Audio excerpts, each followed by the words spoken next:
Happy Thursday, everyone. I'm starting a series of interviews for people around the sports world, whether it's basketball players, coaches, football players, journalists, baseball players, and more. Our first interview today is with Eric Sherham. Eric has taken a unique path to becoming the CEO of Oklahoma Sports Network. I wanted to find out more about Eric himself and what can we expect out of OSN in the future. Anyways, be sure to leave a comment, tell me what you think, and share the video. It helps a lot more than you guys know. Now, let's get into the video. So you've done a lot with everything locally. I mean, you've been a minister, you were on school board, ran for city council, you've had a bunch of different jobs in the radio world, and now CEO of OSN. Why don't you tell me a little bit about yourself and why you felt the need to diversify so much in your life? Well, I mean, specifically for, you mean like the Oklahoma Sports Network No, just you in in general. Just get it started general? off, learn a little bit about you. Well, okay. So, I mean, there's different aspects or compartments of my life. And so I have, my occupation, and then I have my, like others have, passions for hobbies and whatnot. And so Right. basically, the Oklahoma Sports Network kind of piggybacked from my radio broadcasting career because I was in radio, and then I did sports casting with play by play. And then we had an opportunity about 7 years ago to do live streaming, which was foreign to me. It was all audio broadcasts, and there was a crew from one of the teams that came up and lugged in all this TV equipment and basically said if we weren't doing this, we were really missing the boat. And I said, well, we don't know anything about it. And they said, well, contact us at the end of the season and we'll kind of give you some pointers. And they were really good at helping mold and shape us to get off in the right direction. So I was really glad to have that apprenticeship. Yeah, no, the road you've taken is definitely looks good. I mean, there's not a lot of people who don't know about OSN around our parts. Well, and I appreciate that. That's a compliment of kind of our hard work of what we've tried to do to connect with the athletes that play. And 7 years in the books and looking into our eighth season now. So, let's go back to the beginning a little bit. What got you into kind of the radio world? Well, I started in radio when I was in high school. So I'm originally from Michigan, and there was a local radio station that was on in the morning and went off like at 11 o'clock at night. And they always looked for part time help on the weekends. So I basically got my start as a junior in high school and knew that's what I wanted to do and pursue. And so after graduation, I went to Minnesota and went to Brown Institute and got a broadcasting degree. I really didn't even need that per se, but I was using that for their placement department. They had a wide variety of other graduates that went on that worked throughout the nation, and program directors, people that were looking to hire, and so they would always go back to their old school. And so I was in Minneapolis for that 1 year and got hired on over the phone for my first job in Lawton, Oklahoma. And I figured me being from a northern part of the country, maybe I would gravitate back to that. But I didn't. I stayed, and some 30 some years later, here I am.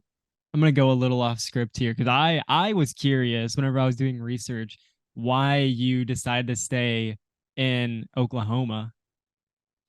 Well, I think, and I tell this to people when they say, we're in a military environment with a lot of our communities, and people will complain about the differences they find and they see, and they say, well, I'm kind of stuck here.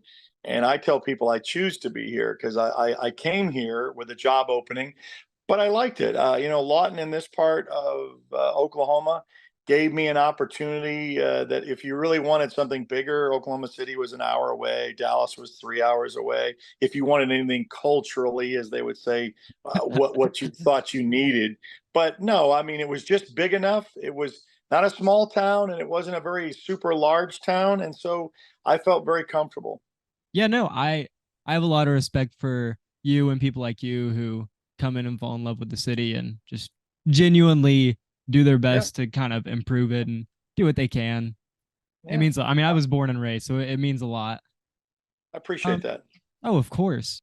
So going into the eighth season now of OSN, do you think that y'all had a breakout year or a year that had the biggest impact on it? And why do you think that year was so beneficial to OSN?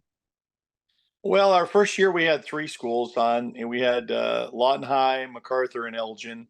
And then the next year we were able to add Eisenhower. We just exploded, and then we were doubling in size every year for those first couple of years because then we went to Middale. I think that one year that we had Altus and all of Midwest City and Newcastle, I had five schools added in one year, and that was a big jump. It was something that I didn't know if we could do as an undertaking or not, but was able to do that. So Yeah, no, I was doing whenever I was doing research, I would get flooded with articles from that year of you adding all the or OSN adding all the new schools to it, and I was like, oh, well, that's gonna that's definitely gonna help out a little bit.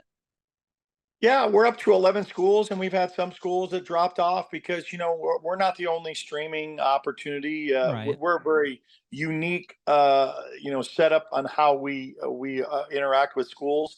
It doesn't cost schools anything. We do all the broadcasts for them. And so it's really been a good relationship with the schools that we've had. But adding to it, and we're always still looking to add. We just added Walters as our newest school this year, and looking to potentially grow even more. Going back to you for one last question. Um, do you have a memorable piece of advice or a moment that kind of shaped you into changing your perspective on kind of like the streaming and radio world a little bit? Well, yeah, I think it was because of that group that came up from Ardmore that enlightened us that, we saw they were bringing TV cameras, and if you think about it, how technology has changed, there's a couple of things that have changed that even amazes me. Like, for example, 7 years ago, we said we're a streaming company. Now, you wouldn't believe how many people thought we had a third head because they didn't know what streaming was.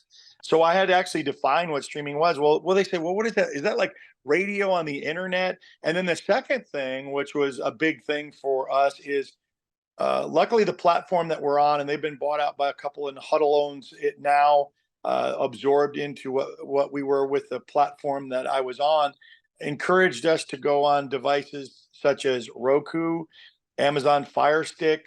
Now, 6 years ago, I thought they had a strange, what is that connection? Mainly satellite and cable, because 7 years ago, people would ask us, how can we watch OSN on my TV? And literally 7 years ago, we had to say, and that's just seven. Seven doesn't seem to be that far removed, but iPhones didn't even really even exist then either. But we Right. had to tell people, take your HDMI cord to your laptop and plug it into your HDMI port of your TV, and you'll be able to see it. And now I could say we're a streaming company. They won't have to know what that is. And do you have a Fire Stick? Do you have a Roku? Do you have an Apple? Do you have a smart TV? Yeah. Okay. Well, then that's how you can project it. So I think that is it was that was a big impact for me to see what we were doing, and riding the wave of the streaming success, because now if you look at it, even the NFL is cut cords with DirecTV, which is a Oh yeah. satellite provider. Now they're on YouTube, and that's a first for them, but they're going to have so many more opportunities now. Yeah, no, the I mean, I work in IT, so I get it whenever you mean. It's it's a challenge to explain some things sometimes, but I mean, judging by just hearing people talk about OSN whenever football and basketball season comes around, I think they've got it figured out a little bit better. Well, and I always say that I'm humbled that people know who we are, but I'm also not arrogant to say that we're like ESPN and we're a Oh household yeah. name. I think that I always have to, even after 7 years going into eight, that I have to be prepared to educate people. Because if you think about it, I don't know, where you rank with your age and your schooling, but you were always getting fresh new people. So, as people graduate, yeah, they may have had 3 years of OSN and now they've graduated and moved on. But we have sixth, seventh, and eighth graders that may have never heard of us because they've never used the platform. So it's always re-engaging to reach out to a new audience. A little bit more on the sports side, do you have a memorable moment or any events that really stuck with you over the past couple of years of Southwest Oklahoma sports? Well, I mean, there are a lot. I mean, that's what we live for. We live for these moments that people live for and talk about. Last year's example, because it's fresh in your mind, the Elgin game against MacArthur, where it's the catch for the last couple of seconds. I mean, and we have a videographer that's on the ground that gets that in slow motion, and we just this year is just going to play that over and over and over again. But it's those capturing moments that we're a part of it, even though I'm removed from playing the game or coaching the game. I think that it's been good that we can live through those experiences. So that's just one that comes to mind, but there are several that we've been to state championships. When you talk about one of our schools, is Carl Albert, who won a state finals in football. They were runner ups in basketball, only to lose to Dell City, and then they win in baseball. And so I'm fans of each one of our schools. I mean, you say, well, where does your loyalty lie? Well, on the brand itself. And so I'm a fan of all of 11 our schools, and I wish they all had the successes that some of them do. So you kind of answered my second question about I was going to ask if there was a story that you kind of liked following with it, but I'm going to assume that was the Carl Albert state run. Well, I mean, I think, well, yeah, I mean, there's moments. Each of them have their moments, and I Right, think right. last year we had, and I was glad we celebrated it. It was the first year I wanted to do it. Was an OSN football banquet, and we honored. I think maybe this year we'll have maybe the play of the year. Because we had our player of the year, and then we have our coach of the year. But we had those moments, and as I was taking those moments in, Cash wins a game in overtime, and Dell City loses two heartbreakers in overtime when their team went for two. And I mean, you lived on in those moments, for those games, and whether they're memorable for the positive or negative, you're always going to remember it. And one thing I was going to bring up too, that another highlight of what we do is we have helped a lot of schools with recruiting. There was one Yes. example that a recruiter came and talked to us that was looking. It was a Cash and Elgin game, and the individual was going to go and watch a.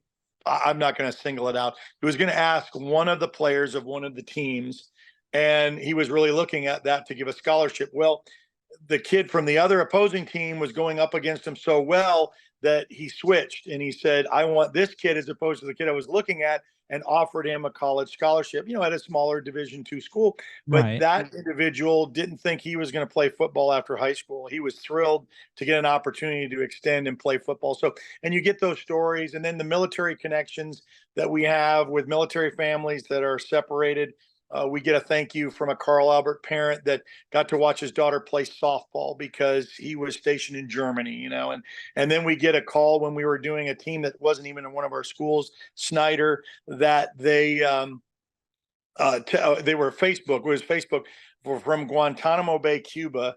He was stationed over there, and I got to see my alma mater, Snyder, play, and thank you so much. So I get bigger thrills for that, of connecting people that these people are not choosing to not go to games. These people cannot go to games, Right. and so we connect them to that by this process, and that's what's so wonderful. And since we're worldwide and we're free, you can watch us anywhere. Yeah. No, and on the kind of off the field sports things that y'all been doing, I saw that y'all did the media day recently, and I Yeah. was wondering if we can expect any more stuff like that and just what changes or what plans y'all have for the future to OSN. Yeah, I mean, and we've got another media day coming up this Friday because we have 11 schools, and I didn't want to put our Oklahoma City metro schools in a traffic situation of coming an hour and a half or so down for a media day. So we had the 7 schools that were kind of in this area. and we reached out to them, and they all came, and we had that, and then we have the other four, the three Middale schools in Newcastle on Friday at a Buffalo Wild Wings up there. So yeah, that, and we're always looking for the thing. We did roller derby. We're doing another roller derby again in August the 5th on that Saturday. And I think we've used the motto now, and I think I came up late with it, that sports is our middle name. And so if it has sports in it, we've done a cornhole tournament, we've done rugby, we've done roller girls. If it's a sport, we'll do it. You so much for your time coming by on the interview. It means a lot to me. I mean, you are my first interview, and you've been more than kind to me. Well, no problem. I appreciate the time and appreciate your reaching out to us.